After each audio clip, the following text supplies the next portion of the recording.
our next major innovation that we see in plants, the next major adaptation that they have is vascular tissue. All right, so the non-vascular plants, they cannot transport materials effectively throughout their body. If they want to move stuff from one cell to the other, they gotta rely on osmosis. Very slow, not efficient. Okay, and they're really limited in the environments they can live in because of that. Now, oh my gosh, big deal, vascular tissue. Lets plants have roots, lets plants move materials throughout their body. Huge evolutionary innovation. Okay, so we call this group the tracheophytes, tracheo meaning tube, right? Like your trachea, right? Tube plant, basically, is what this means. Okay, so first we're going to talk about the seedless vascular plants, but all of the plants we talk about past this point have vascular tissue, right? So let's kind of orient ourselves where we are in our phylogeny.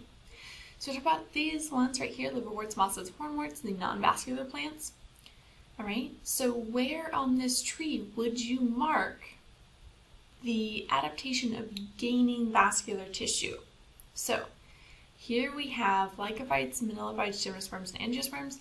All of these are vascular plants. So we think that the vascular tissue would have been inherited by their common ancestor. So tracheophytes would be a monophyletic group. Okay, so we can mark vascular tissue on right here. So all of these are tracheophytes, but we're going to focus here just on the seedless vascular plants. So seedless vascular plants, their major innovation, again, vascular tissue. But here's the key. Only the sporophyte generation has vascular tissue. Okay? There's something about the genetics of plants. Maybe you can look into this. I haven't been able to look into it, but there's something about the genetics of plants that vascular tissue will only form in the sporophyte generation. Okay?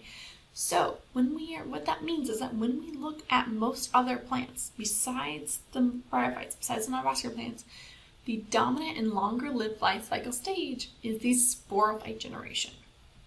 Okay, so now we're switching from gametophyte dominant in the non-vascular plants to sporophyte dominant here.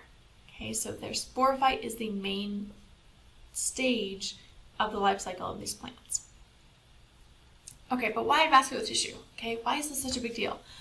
Well, vascular tissue is basically what creates the skeleton, if you would, of the plant. Vascular tissue is what provides the structural support to keep the plant upright. But why does it need to be upright? The taller you stand, you can get just a little bit above everybody else around you, you can get more sunlight. And so it's this competitive game of like, okay, 10 centimeters for the first plants, whoop, a little bit taller for the next plant, whoop, a little bit taller for the next plant. So that way, the higher up you are, the more sunlight you can get, the more photosynthesis you can do, right? Okay, so you can stand tall. Also, height is helpful for distributing your offspring, distributing your gametes or your spores, depending on if you're a spore-bearing plant, if you're a seed plant, right? So, vascular tissue, stand up tall.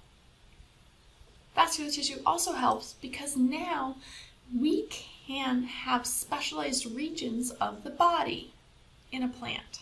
Okay, so vascular tissue allows for true roots, it allows for a stem, it allows for true leaves, and it allows for different parts of the plant to specialize in different functions. Right? We talk about why that's important when we talk about multicellularity. So now, like in a moss, all parts of the plant have to do all things. In vascular plants, that's not the case. Vascular plants have true roots, which means that they can absorb water and nutrients and minerals from the environment, from the soil in which they are embedded in. It's more effective when they have their mycorrhizal fungi partners there, but regardless, only vascular plants have true root systems. So they're really good at transporting ions and minerals into their cells, and then water flows through by osmosis. That then gets pulled up, water gets pulled up through the rest of the plant, and that water can then get moved through this vascular tissue to the rest of the plant. Okay, so not all of the plant has to have the ability to absorb water, just the roots. Okay, so most vascular plants have a cuticle and stomata now. Because they can pull up water from the ground, they don't need to just absorb it and rely on a humid environment for water to enter their systems, right? So we have specialized roots, and then we have the specialized shoot system, right? Roots are pulling out water and nutrients. Shoots are really good for photosynthesis, okay? The stem holds up the leaves, and the leaves are the photosynthesizing organ of a plant. Okay? So, vascular tissue stands up tall and helps for different regions of the plant to specialize. All right, so what are these vascular tissues? What are we looking at? So vascular tissue is going to look different. It's going to have a different arrangement, different structure in the different groups of plant. This one that we're looking at right here, this is a vascular tissue of a seedless vascular plant, so a fern or a horsetail. But we basically have two main types of vascular tissue. Xylem, which is what we see here. Xylem tubes are going to be large in diameter. They're going to be wide in diameter, and they will typically have a red stained color to them when we look at them under a microscope. Xylem are large, wide diameter tubes because they are moving lots of water from the roots up to the rest of the plant. Okay, so large, big tubes with xylem, moving water and anything else that's dissolved in that water, usually nutrients, oxygen, things like that. Phloem vary in size depending on the kind of the region of the plant, the time of year, things like that. But phloem are going to be transporting food. Okay?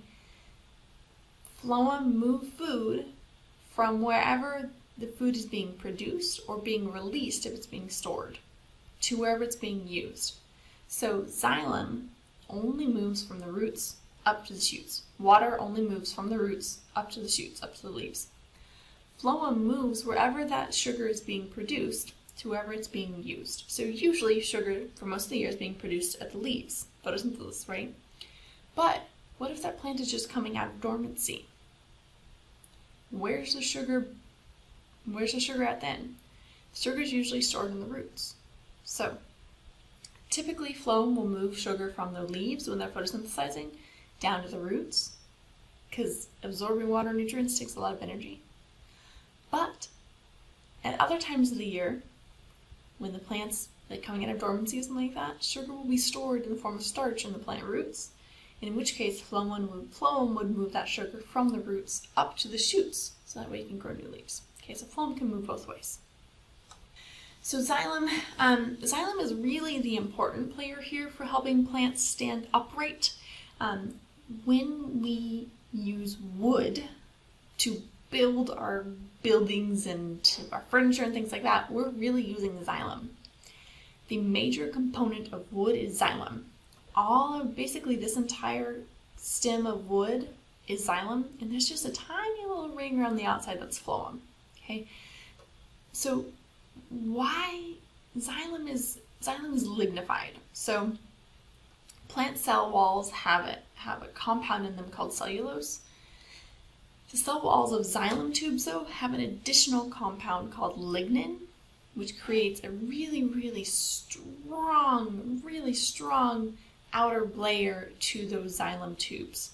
Okay, incredibly strong, but still flexible, which is why wood is so unique and helpful for us as humans. Okay, but it also helps the plant stand upright. That xylem provides a nice, strong molecule for them to build their cells on, so that way they can stand upright, support themselves, right? So these rings right here are what the lignin is. So the xylem is lignified, meaning it's structurally enhanced with this lignin molecule.